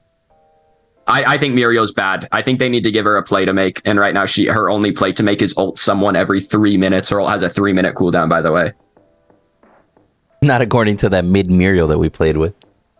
Bro, I'm just saying she doesn't have any plays to make. What do you do on that character? I think giving the right click a cleanse would make her. It would give her a play to make. It's like I think that's something this game needs. Is, I don't know, plays you can make. Yeah, I don't know. I'm gonna have to play a little bit more Muriel because I'll be honest with you. Ever since early access, I just haven't touched her. I think she sucks. I just looked at the kit and the scaling, and I literally haven't played a single Muriel game. Here we go. Wait. Okay. Blood Mortius says Muriel will be receiving some changes next patch. Okay. We'll be looking at again the next patch based on the results of those changes. So that means they're gonna buff her, and they might need to nerf her. Okay, so. I will zip my fat mouth until the patch. I won't talk shit about Muriel anymore. Ooh, Odo brings up a good point. Will that include any adjustments to Breach as well? If we're adjusting, if you guys are adjusting Muriel, are you also going to address Intarth said something. I actually did read chat for 5 seconds earlier, and Intarth said something like, don't worry about Breach yet. So my guess is yes. He said I read it for a whole 5 seconds. I remember 5 seconds. Wait, guys, I read two chat messages. I remember I was with my team. We were 5-stacked. And we happened to run into Blood Mortius and his 5-stack, and I was playing Muriel, and I made a couple of impactful plays that game. Like I just wanted to practice Muriel. That was the day I remembered, like, oh shit, her Q can pierce the wave. That's so good. And then once I got my ultimate unlocked, I was like, yo, I'm ready to like use this offensively. When are we making a play? Actually, I actually made a YouTube short on that. If you guys want to check it out. Mortius also says, I agree. She needs more impactful moments that feel good. Oh, thank you, Blood Mortius. I think overall she is very strong currently, but the power is less fun to access. And then he says, Breach will be looking at in the patch after Shinbi. That's fair because, like we said, Shinbi's going to have scaling shields. We don't know what that's going to be like. I'm telling you, like somebody out there, somebody that's bored and wants to try that shit out is going to build a max cooldown, max shield build and just spam E nonstop and just have shields all fucking day. So you'll probably see Breach get played quite a bit more. TBH. All right, what I'm hearing out of this is wait. Just zip it and wait. That's what I heard from Blood. That's what that translated in as. Yeah. By the way, Blood, you made my day with that comment. But yeah, I don't know. I'm more excited for the Muriel change than I am for SHINBI. I just what about whatever. Okay, so speaking of characters I think that need some love, can I get your guys' opinion on Sevarog? Not about a tier list opinion, just the character's kit. His kit? Just as a whole, like the character, bar any like stats of how good he is. What do you guys think of Sevarog? So in terms of kit, when I think Sevarog, I think he pops out of the fog wall, subjugates you, dashes in, ults you, and now you're thinking, oh shit. And then I really like how his siphon allows this playstyle where you have to like extract not only the gold from the map, because you know it's a MOBA, every character is doing that, but you're also working on this little side quest of like getting as many stacks as you can, and your shoulders are growing, and I really like that side of Sevarog where actually that's two things. You have like this own kind of selfish, not selfish actually. You scaling his growth. You have to scale, like you have to like land your siphons and grow.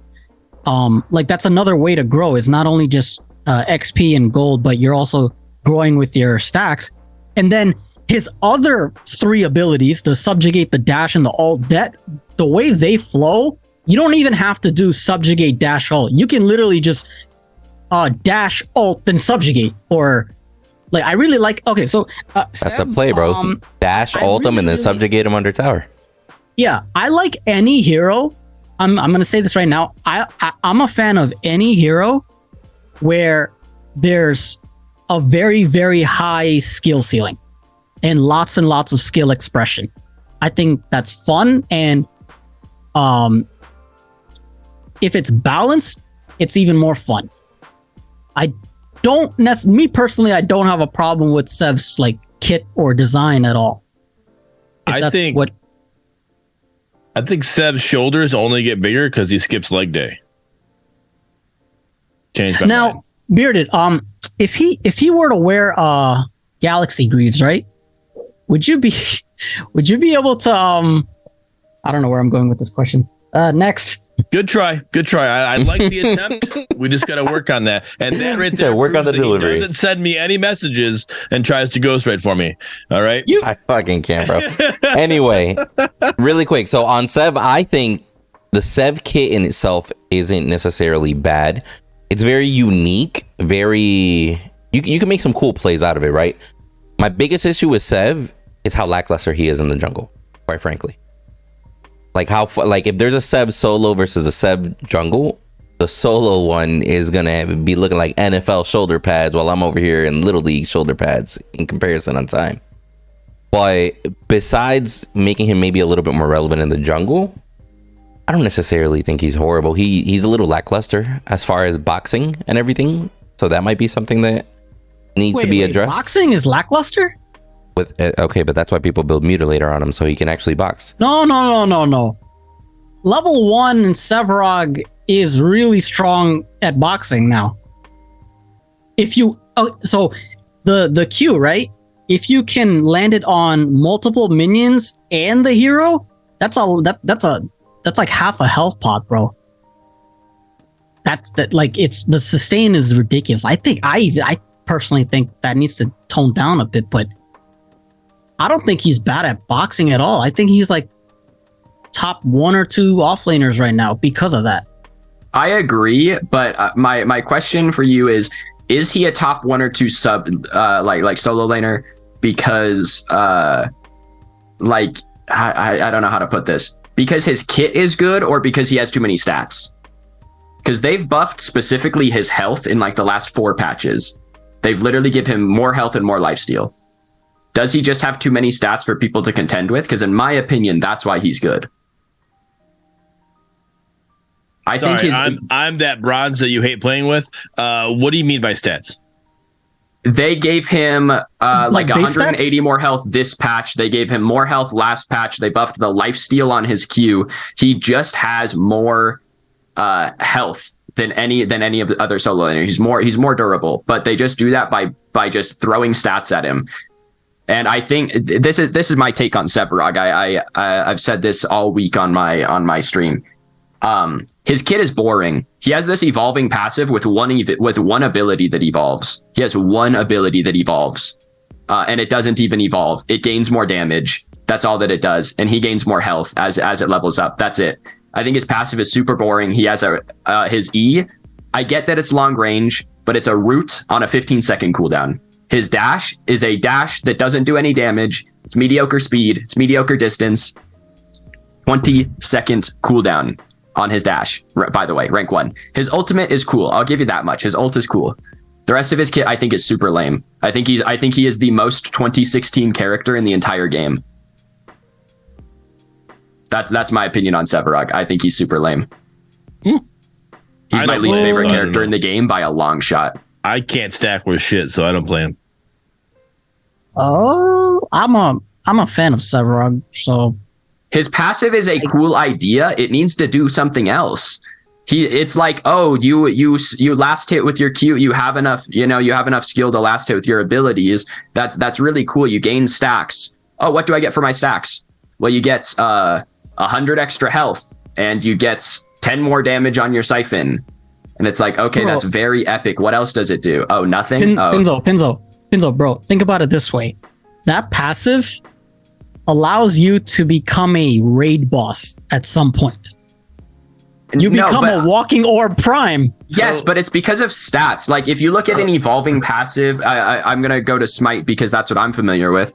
But if you look at Mulan from Smite, Mulan has a very similar evolving passive, but every single one of her abilities evolves as the game goes on.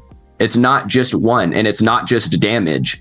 One of her abilities gains a second hit, it gains a second strike to it. It gains at first it's just one strike, and then once you get it evolved, it shoots 2, right? And that kind of thing. She has an ability that gives her attack speed after she gets enough stacks on it.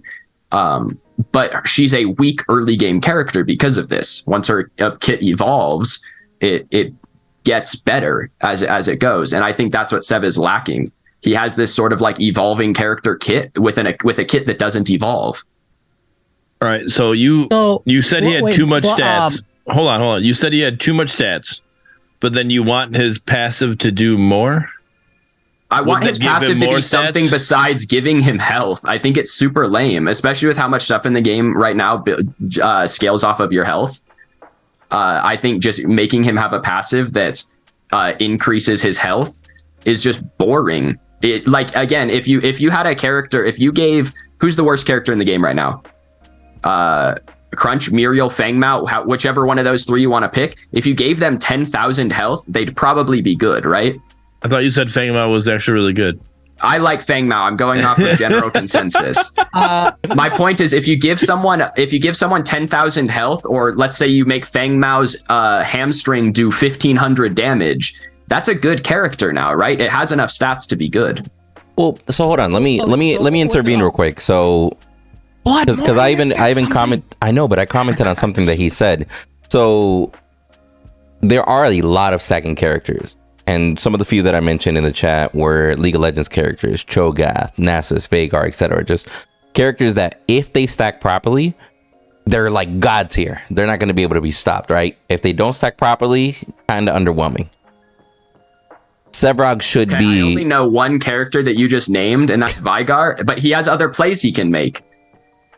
But he's not as good unless he stacks. When he stacks, he's unstoppable. You get me? It only affects one ability. That's the ability that carries. I actually have no idea if it affects. Bro, I played Vhagar twice, and but when you ult, he just deletes people when you have proper stacks. You get what I'm saying? But my whole thing about it is, I'm okay with Sevarog being stacking. In fact, I want more stacking characters in the game in general. But if he really should be like, all stacking characters should be high risk, high reward. You get what I'm saying? Like, it really should be like, hey, if they stack, they carry the game just like a carry would, right? If they don't stack properly, a Sevarog that builds tank that isn't stacking should not be as relevant as it is. Worth throwing out there. That's just my 2 cents. See, I think right now, if you are a Sevarog, if you were to give Sevarog the 200 health he gets from his passive at level 18, but literally remove the rest of his passive, you just give him 200 bonus health when he hits level 18, I think he's literally just as good as he is now. I think it doesn't change anything about the character. That's my issue with him. Like, I understand that it takes skill to last hit with the abilities, etc. I just wish you got something else out of it. I wish it affected more of your gameplay instead of just making you play the exact same character with some more stats after you get last hits. Worth mentioning, those shoulder spikes, that's an intimidation factor, bro. When you see a baby shoulder set to the screen, I'm okay with it, bro. Like, when I see baby shoulder Sev, and then I see this fucking porcupine looking motherfucker walking at me, I'm like, all right, we got to be careful for that, dude. So I'm okay with that part. Like, honestly, just the visual representation alone and the fear factor that it involves, that's got to be considered too. It's not like they're just nothing. Again, you know? The character design, the physical design of the character is pretty good. I actually quite like his ultimates. I just think, and I like the idea behind his passive. I just think it's stuck in 2016. I think it's a very lame evolving passive for 2023 video games. So, okay, in regards to that, Blood Mortius does say, I do agree he could have more interactions with the passive, but putting more strength into that passive makes him too reliant on that scaling. And then he also commented, make him a high skill tier character. Yeah, well, he also, Blood Mortius also commented about the dash. You mentioned a couple of minutes ago. Yes, his dash is hard to balance because he plays more like a juggernaut with high scaling DPS, sustain, and durability.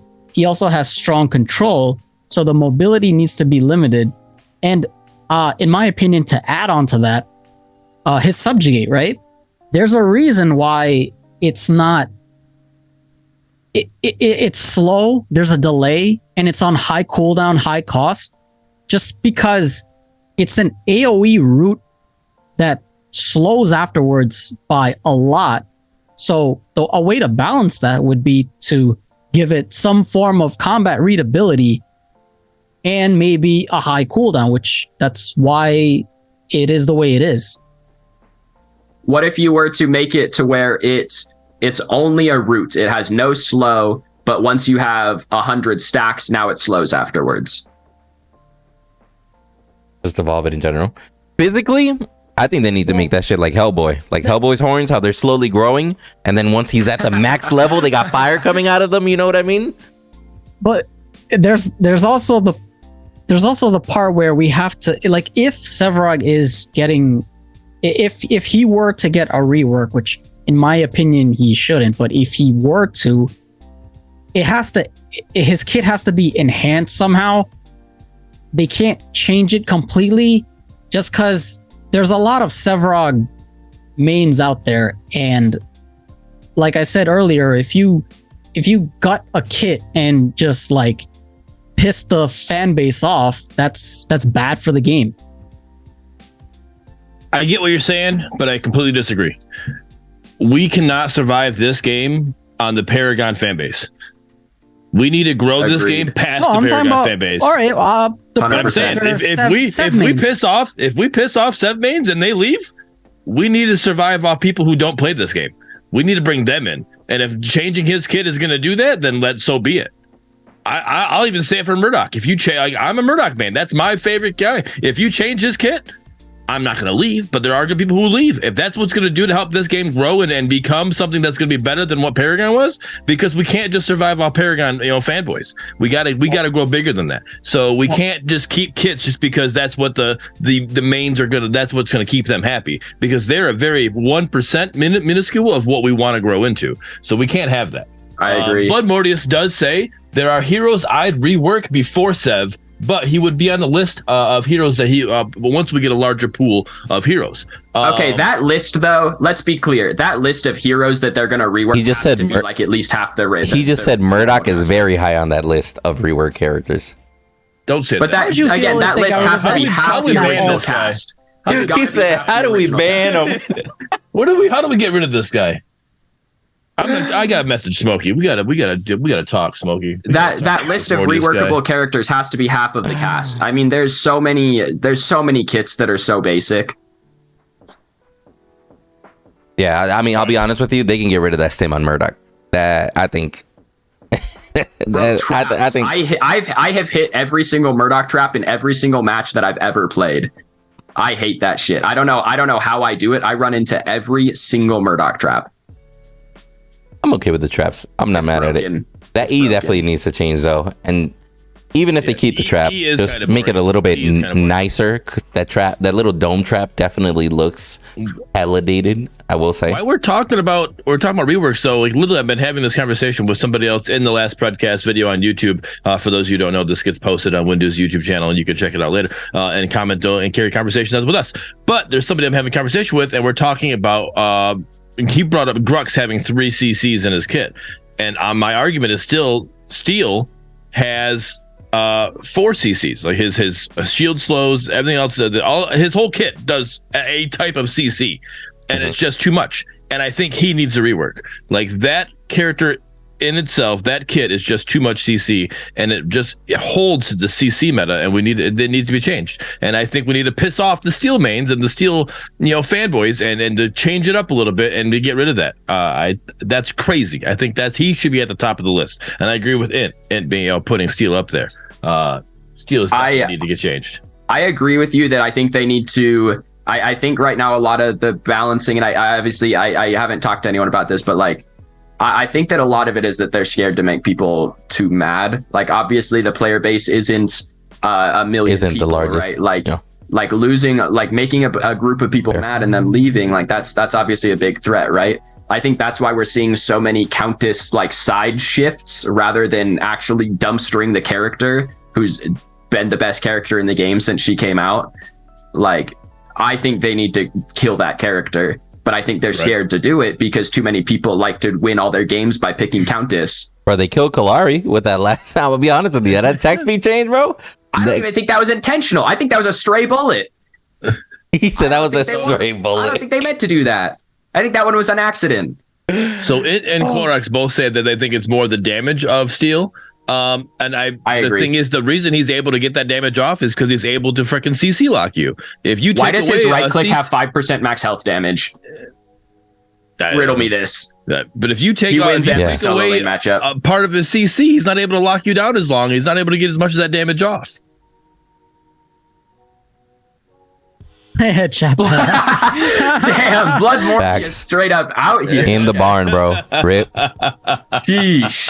Think the rabbits, Kalari. I'm with Appy in the chat, man. Like, if you stun a Countess mid-teleport, she should be able to lose that teleport. Same thing with what... yes, bro. Same thing with what Pinzo said earlier. If you stun a Narbash, his heal should shut off, and you got to restart it. Hill, that's a fucking ant mound. That is a terrible idea. Okay. I'm with both of you on this because I hate Countess. To queue back is a bad idea. I hate Countess. If she gets CC'd, it feels so bad. Then don't get CC'd. Here's the difference with Countess is when Kalari is in, she's in, right? If Kalari stealths into the backline and gets CC'd, she dies, right? She loses. If Countess gets into the backline and then gets CC'd, she teleports out. Why is that fair? Are you asking? Countess queues in, gets stunned. Are you asking and then me? the stun wears off. Well, Medkit's defending it, so that's an open question. Countess queues in, gets stunned, queues out. Here's what you do. Goes in, gets stunned, dies. Okay, so that duration to recast has to be just enough so she can dump her whole kit on one target. Which is currently about half a second. And how big is the window? 3.5 seconds. It's 3.5 seconds. Right. There are a lot of stuns in the game that are about 1 second or so. So I need my entire team to hit her with a CC before she cannot get back. Just 2 currently. Or just stun her when like you see her you see her blink in. But here's the thing, right? If Countess shadow slips and then you stun her and now she's stuck, she can't escape. She just dies. That's called a bad shadow slip because she did it while everybody was looking. Right click. Her right click heals her for half her health. Her ult heals her for half her health. That is terrible game design. You like I'm trying to make a play and I get stunned, which almost every hero can like lock me down somehow. And now I just died for 60 seconds. I have to sit at base. I think if a Countess jumps in and gets CC'd and dies, she jumped in at the wrong fucking time and she deserves to die. Agreed. Yep. I think target prioritization. Yeah, like wait until all the CC gets thrown out, hit the carry while nobody's looking, and disappear is what a Countess should do. But if a Countess is W keying 4 people and in front of the team, ults the carry, gets stunned, teleports out, and is now free, fucking 20 yards away, she should be able to get punished, bro. If it's my choice, I take Countess cooldown, I take her Q, and I cut the cooldown in half, and I don't let her teleport back. That's what I do to Countess. If you cut it in half, you can't. She doesn't get to go back and forth, though. She doesn't get to go back and forth. It's a one-way teleport, but the cooldown's half. It's a one-way ticket. I'm just sticking with twice as much. I'm just sticking with assassins are high risk, high reward. They need to have perfect timing. Like a Kalari, she needs to time that shit perfectly. She can't just walk in there and have a free getaway, right? So the Countess should be exactly the same. And I'm hoping Shinbi's exactly the same also, right? Well, so the difference with Shinbi is that Shinbi does have good ranged damage, right? Her Q is on like a 3-second cooldown and does decent damage, right? So Shinbi is a poke all-in character, right? She pokes, she waits, she all-ins. That's how you're gonna play Shinbi. Countess right now is all in, oh, I'm safe again. Wait 10 seconds, all in, oh, I'm safe again. And I hate that. So she gets to all in and then she gets to be safe. Take away her ability to not take tower aggro as well. Is that a thing? Is she? Yeah, if you Q it, drops tower aggro. That I agree is bad. Like you lose tower aggro. That I agree is bad. I just you can teleport back under the tower, and if there's a minion there, it'll hit the minion, not you, because it found a new target. Yeah, I just strongly believe that if she can't recall back to her image, that's a really bad idea. If anything, just reduce the range of her Q. If it's that much of a problem, because if she, I think that kills the rest of the character. Well, let me ask. I don't play support often, but does Silentum interrupt that? They'll also kill her identity. Her identity of misdirection. Her Q is the one ability that allows her to have any sort of skill expression. You really, and all the red flashiness and the blood glow going everywhere is in skill expression. Like being able to teleport in, being able to use a cone siphon in front of her, the AoE around ult. There's plenty of skill expression there. Being able to make a carry stand perfectly still for the rest of the team. I'm saying the Q has the highest skill expression in her kit. For evasiveness. You need to allow Countess to feel evasive. Why does she get to one-shot me and be evasive? Well, are you the ADC in this example? Sure. Let's say he's the mage. Do you have Liberator? Let's say I have Liberator. If I liberate her, it frees him from the ult. And she uses everything. I liberate her ult and dodge it. If she right-click E's me, I'm dead anyway. Because those abilities are on 5-second cooldowns. Well, if you're ahead, maybe, but the E and the right click will two-shot you? I don't think so. No. They four-shot me. If she Qs in, dumps her kit, ults me, I liberate her it. Let's say she even teleports away. The next time she teleports in, I die. But at least there's that one crest that can counter a whole ultimate. There's counters, and right? For example, like I mentioned, Silentum is a good one too. Shinbi doesn't have that problem where you have Shinbi and Countess. Countess tries to all in on a carry. That carry has one button to cancel out her ultimate. That's a lot of damage that's getting just thrown away. Shinbi won't have that issue. She just like goes in and the carry won't. You say that like Liberator shield isn't going to save you from a Shinbi ultimate. No, I'm talking about the cleanse. Well, but it gives a fat shield too. I could shield a Shinbi ultimate just the same that I can cleanse a Countess ultimate. I feel like in that scenario, the Shinbi would kill the carry more effectively than the Countess if the carry has has Liberator. Because the carry has that one tool to counteract an entire ultimate. Hey, worth mentioning on Shinbi, I totally just noticed watching the replay. So the AoE spinning around, it doesn't look like that adds to the stack on her ultimate, but the stacks are transferable, is what it looks like. Because here, she's slowly building stacks on 3 different people, and then the Revenant at the end is the one that gets all 8 wolves. Based on reading the ultimates, the stacks apply to the people, not to you. So it's the ult targets whoever has the most stacks and hits them with it, is what it reads. So look, I'll put it full screen real quick so we can everybody just look at the stream real quick just so you can see what I'm talking about. But watch, the moment she goes in on this rampage that's about to come up on the screen, she starts stacking at 1, and by the time she gets to Revenant, she's at 8, and then she casts the wolves on the Revenant. Now here she switches to Gideon, she's at 3 stacks. Now Revenant starts engaging, 4 stacks, 5 stacks. Her stacks are still going, they haven't reset. He's at 8, and he's almost dead. Him now. But that's what I'm saying, like, he's now the target and the stacks never reset. She went between 3 different targets. Well, but so again, as the ultimate reads the stacks, it stacks per target. So like she has 8 stacks on Revenant right there. And if she has 5 stacks on Rampage, the way that the ultimate reads from the description is that when she presses R, it will hit whoever has the most stacks. So if Revenant has 8 stacks, it'll target him. That's how it read. I don't know. I think it'll be something we have to see in practice. Mm-hmm. But it read like you don't build stacks on you build stacks on a target. Which, if I'm not mistaken, that's how it used to be, right? If you got 3 stacks on, if you got 3 stacks on that person, 4 stacks on that person. He what? He never played Shinbi. He said he was 7. He doesn't know. Shinbi was too hot for me when I was 7. I can't, bro.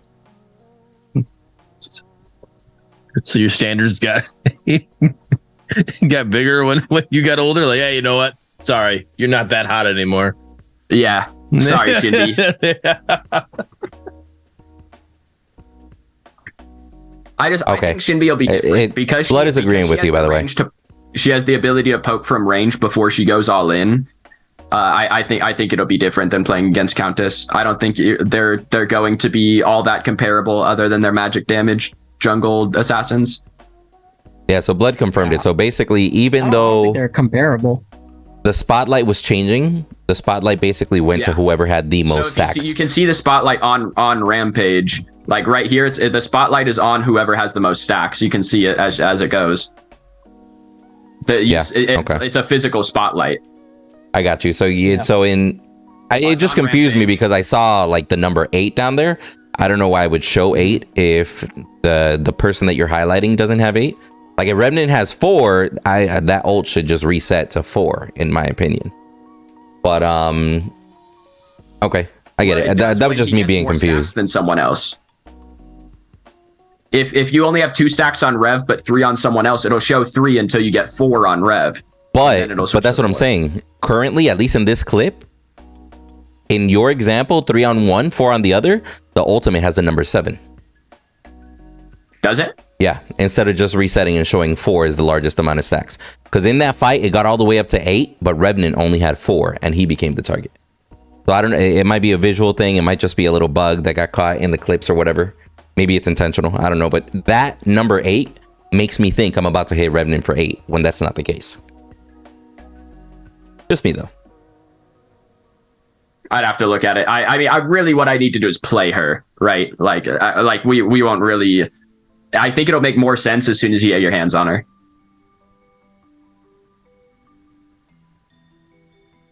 All right. Anything else you guys... We're already at the 2-hour mark. Anything else you guys want to add before we conclude here? As far as Pinzo and Medkit, since Beard has stepped away for a sec? Fun episode. Time flies when you're having fun. I could do this all day. Right? Yeah, same. Lord knows it's better than playing solo queue right now. Jesus, bro. Well, you're always welcome, homie. All right, so let's do this. Let's give Beard a little bit of time to come back. Go ahead and let's do our traditional outros. Throw your plugs in there. Tell people what you're up to, what type of content can they expect, and drop a little bit of a message to either the community, the devs, your choice. Go ahead and start it off, Pinzo. Me. All right. Thank you guys for watching. As always, I've been Pinzo. You can find me Pinzo on YouTube, Pinzo on Twitch, Pinzo on Twitter, all that kind of stuff. I stream Monday through Saturday, roughly 12 Eastern to 6 Eastern. You guys can find me there. YouTube content daily, that kind of thing. You guys can always stop by. Let's see what my message. I think it's got to go to the devs this week because I don't think the community is at fault for my mishappenings. But let's see. Message to the devs. One thing I would change about the game, the number one thing, not matchmaking, but increase the ranged attack penalty. For the love of God, please. It's or any of them. Any auto attack penalties. Make people slower, please. I think that would be solved with adding a backpedal penalty. It is there are two things I get mad about on a daily basis playing this game, and one of them is minion aggro because they just don't pull correctly ever, it feels like. And then the second one is auto attack penalty. I get run down by too many people holding W mouse 1, and that's one of the few things that makes me truly angry at this game. Outside of that, game's pretty epic. Matchmaking needs something done to it. But SHINBI looks sweet. Maybe they need to give her like a now I just lost the character's name. The Xena skin. SHINBI needs a Xena skin. A little bit more modernized. There you go. That's all I got. I've been really mad tonight, so I promise I'm not always this negative, but I've been on one. I apologize. Good. And we appreciate you being here. Come and hang out. Yeah, definitely. Anytime. Yeah. And Pinzo, like, I feel like you and I can just talk for hours. So I could, for real. What a Valentine's Day thing to say. No, I really appreciate the mini debate we had. It was a lot of fun. For sure. So I like the different viewpoints. And what's it called? What did you just mentioned? Something about the penalty. That's another topic. Auto attack penalty. That's another topic that I could have went back and forth with you for like another 30 minutes, but not gonna. Maybe some other day. My name is MedKit. Yeah, my name is MedKit. I make pred content. You can find my link to the YouTube channel below in the description. Check out my content. Leave a subscribe if you like it. And I got let's see, message to the devs. Ray and Blood Morius are both here. Maybe two features I would like to see. I've said them already. And one being theater mode. Two would be if we can have more options for crests. Like, you know how there's always 3 selections for each crest. It would be cool if we can have maybe a 4th. Just adding 1 would kind of change the meta up a little bit. And let's see, message to the community.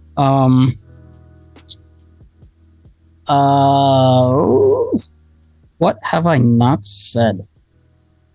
Can I say stop surrendering at 15 minutes? Yes, you definitely can. Okay. You already said it. I said that already. Hey man, that needs to be a reminder, bro. Like, it's absolutely nuts. You know how many like solo laners I see that'll be like 0-1 and be like FF. Like, yo. Sorry. So I want retroactive skins and rewards. Some kind of progression system. Wait, no, that's a message to the dev. God damn it, Intar. You're okay, bro. You don't have to say something to the community. I can't think of a message to the community. Just stay positive, have fun, and that's all I got. All right. As for myself, I thank you all for coming here, hanging out. I had a blast. Pinzo, thank you so much for that fat raid. Starting this off was a great way to start the Predcast. Anytime. Thanks for coming and talking. It was awesome. But message to the devs, keep it up. I love the fact that you guys are working on the feedback. I'm interested to see how things are going forward. And Blood Mortius, hit me up. We'll talk Murdock. We'll make Murdock the best ADC in the game. All right, let's go. And then as for the community, let's keep positive. Stop being toxic. I have chat turned off, so I don't even see the toxicity. I know they're being toxic towards me because I'm trash, but it's okay. I don't have it on, so turn chat off if you feel like everybody's being toxic. You don't have to deal with it. And then have fun, and we'll see you next week for the next Predcast, which we'll be talking Shinbi, and we'll have our guest Mangoose on for that one. The Shinbi fanboy next week. Yep. Spoiler Fanboy. Oh, it's all right. We'll let you know. Hey, I got to do that. That's marketing. I'm trying to get the Mangoose fans to come back. All right. Man goat. Aye. And no, I appreciate everybody tuning in also. I will say, as far as stuff that I got going on, basically just those Creator Unite videos, we're still kind of pumping those out. We're trying to do at least once a month, so we'll see how that goes. But besides that, I'll be honest, I need the devs to implement a report button after the match is over ASAP, Rocky. Oh, yes. Like ASAP, Rocky, because I'll be honest with you, I want to report more people than I want to add. 100%. Like, I get to the end of the match and I'm like, fuck, I didn't report when I was in the game. God damn it, bro, I forgot. Too real. So I definitely need that shit. Right next to add a friend, there should be like a little / report them. Like, just like that. Right there. Yeah. That needs to be a thing too. Sorry to interrupt, but I just want to point out, I want to tag on that. That needs to be a thing anyways, just because reporting in game takes you away from the game. So reporting after the game, you're not missing out on a team fight, you're not helping out on lane or missing out on lane or whatever. Like, it literally takes you away from the game if you're reporting in game. So being able to report after the game alleviates that issue as well. So Yeah, good point, Bearden. True. And honestly, as far as community goes, bro, fuck the MMR issues. Stack with your buddies. Fuck it. Play the game. Have fun. If that shit's harder, lose elo together. I've seen a lot of people trying to prevent stacking because they don't want the harder matchups, just because they feel like they're in trouble because they're stacking with your friends. Just fuck it. Play with your homies. Have a good time. You win together, lose together. You'll be all right. And that's it for me, to be real. We appreciate everybody stopping by. Predcast number 14. Spicy on the 14th. Definitely was on purpose. Ass Bearded. And since most of us are gamers, happy Valentine's Day to a third of you. And we will catch you on the next one. Thank you for stopping by. Peace. Peace.